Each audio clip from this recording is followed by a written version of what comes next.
Okay, so now we are moving to the part 1 of our club. এখানে আমাদের speaking part 1 এর কিছু প্রশ্ন লেখা আছে। আমাদের প্রথম প্রশ্নটা হচ্ছে, do you have a lot of close friends?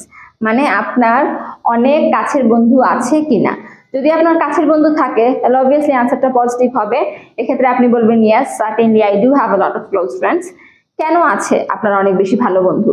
কারণ আপনাদের মধ্যে যোগাযোগ হয়, কমিউনিকেশন বেশি, এমনিতে দেখা সাক্ষাৎ হয়, এই জন্য আপনাদের অনেক ক্লোজ ফ্রেন্ড আছে, বিভিন্ন জায়গায় একসাথে যাওয়া হয়।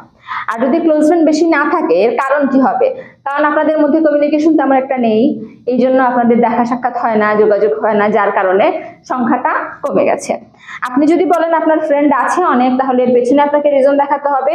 যদি বলেন ফ্রেন্ড কম আছে, সেক্ষেত্রে আপনাকে রিজন দেখাতে হবে। তারপর, do you think friendship is important? আপনার কাছে কি মনে হয় বন্ধুত্ব জরুরি কিনা? অবশ্যই বন্ধুত্ব জরুরি। বন্ধুত্ব মানে বন্ধু হচ্ছে সেই রকম মানুষ যাদেরকে আমরা নিজেরা পছন্দ করি, ঠিক আছে? মা বাবা, ভাই বোন, চাচা চাচি, নানা নানি, এদেরকে তো নিজে থেকে চুজ করা যায় না, কিন্তু বন্ধু হচ্ছে সেরকম মানুষ যাদেরকে আমরা নিজেরা পছন্দ করতে পারি, এবং ওই রকম মানুষদেরই আমরা বন্ধু বানাই যাদের সাথে আমার ভাইবটা ম্যাচ করে, ঠিক আছে? যার সাথে কথা বলে আমার ভালো লাগছে, যার সাথে গসিপ করে আমার ভালো লাগছে, এরকম মানুষকে আমরা বন্ধু বানাই। যার সাথে কথা বলে আমাদের মনের ভাবটা প্রকাশ করে আমরা শান্ত ফিল করি, ঠিক আছে? এই জন্য অবশ্যই বন্ধুত্ব ইম্পর্টেন্ট। বন্ধু ছাড়া আসলে চলা খুবই মুশকিল দুনিয়াতে। কিন্তু তাই বলে খারাপ বন্ধুকে মানে বেশি গুরুত্ব দিলে হবে না। মানুষ ওরকম ভাবে পছন্দ করতে হবে যার প্রভাবটা আপনার উপরে ভালো আছে, ঠিক আছে?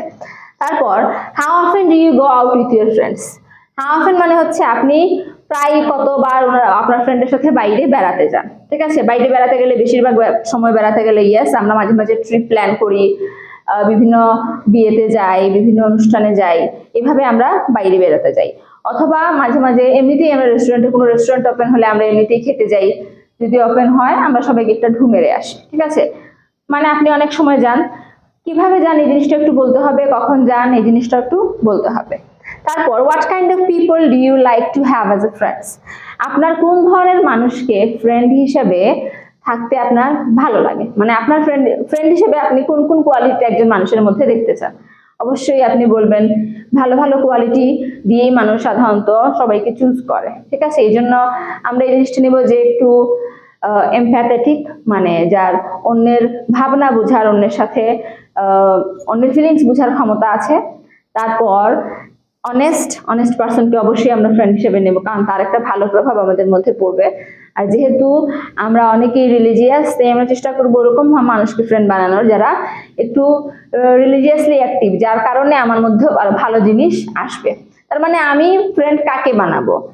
তাদেরকে যে আমার থেকে ভালো গুণে, ব্যবহারে, আচারে, সব ক্ষেত্রে, তাহলে আমার মধ্যে ভালো প্রভাব পড়বে, ঠিক আছে?